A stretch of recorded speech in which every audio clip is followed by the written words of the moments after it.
इस वक्त बड़ी खबर साक्षी मिश्रा की दलित लड़की से शादी के मामले में इलाहाबाद हाईकोर्ट के अहाते में अजितेश के साथ मारपीट हुई है। बीजेपी एमएलए राजेश मिश्रा के लोगों पर मारपीट का इल्जाम है। साक्षी मिश्रा और दलित नौजवान अजितेश कोर्ट में आज पेश हुए थे। इलाहाबाद हाईकोर्ट ने जोड़े को सिक्योरिटी फराहम करने का हुक्म दिया था। एक तरफ राहत इलाहाबाद हाईकोर्ट की जानिब से दी गई तो वहीं अजितेश के साथ मारपीट का मामला सामने आया है।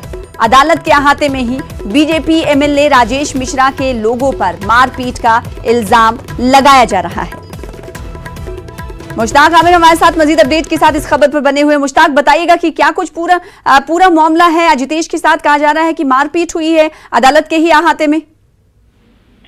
जी, आप सही फरमा रही हैं। आज साक्षी मिश्रा और अजितेश जिनसे उन्होंने शादी की है उनकी समाअत थी इसको लेकर के कि उनकी शादी जायज है कि नहीं जायज है, और उस पर ये अर्जी भी ये दाखिल की गई थी कि उनके वालिदैन की तरफ से जो खतरा है उनकी जान का, अजितेश का और साक्षी का, उनको सुरक्षा या सिक्योरिटी मुहैया कराई जाए। इस मामले को लेकर के आज इलाहाबाद हाईकोर्ट में समाअत थी और इलाहाबाद हाईकोर्ट ने दोनों को बहुत बड़ी राहत दी है, यानी साक्षी को और उनके शौहर अजितेश को। पहली राहत ये मिली है कि उनकी शादी को कानूनी करार दिया है, तस्लीम किया है हाईकोर्ट ने, और कहा है कि जो उनका मैरिज सर्टिफिकेट है वो तस्लीम शुदा है, वो जायज है, लिहाजा वो उनकी शादी जो है कानूनी है। दूसरी तरफ वो हाईकोर्ट ने ये कहा है बरेली पुलिस को और इलाहाबाद पुलिस को कि इन दोनों की सुरक्षा मुहैया कराई जाए और उनको सिक्योरिटी दी जाए और इनकी सिक्योरिटी को यकीनी बनाया जाए।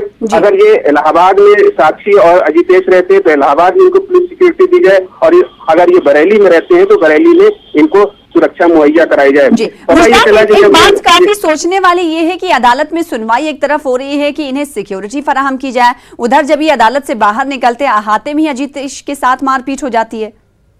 जी, मैं यही अर्ज कर रहा हूँ कि जब ये मामला जब अदालत से ये लोग बाहर आए तो ये अदालत के कैंपस में अहाते में ही जो एमएलए के जो आदमी थे राजेश मिश्रा, जो वहाँ खुद भी मौजूद बताए जाते हैं, उनके आदमियों ने अजितेश के साथ हाथापाई की और वो हाथापाई जो है अजितेश को एक तरह से मतलब दुरुपयोग करने की कोशिश की गई, तो वहाँ गोखला ने उनको किसी तरह से छुड़ाया।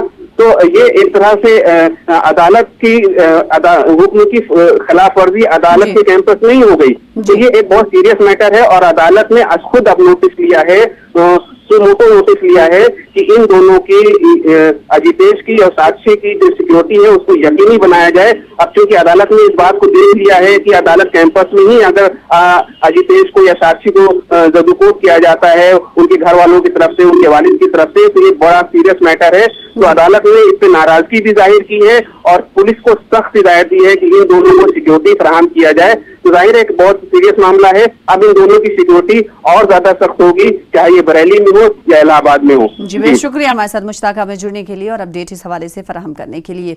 यूपी के बलिया से बीजेपी रुकन असेंबली सुरेंद्र सिंह ने एक बेतुका बयान दिया है। सुरेंद्र सिंह के मुताबिक मुसलमान 50 बीवियां रखते हैं और 1050 बच्चे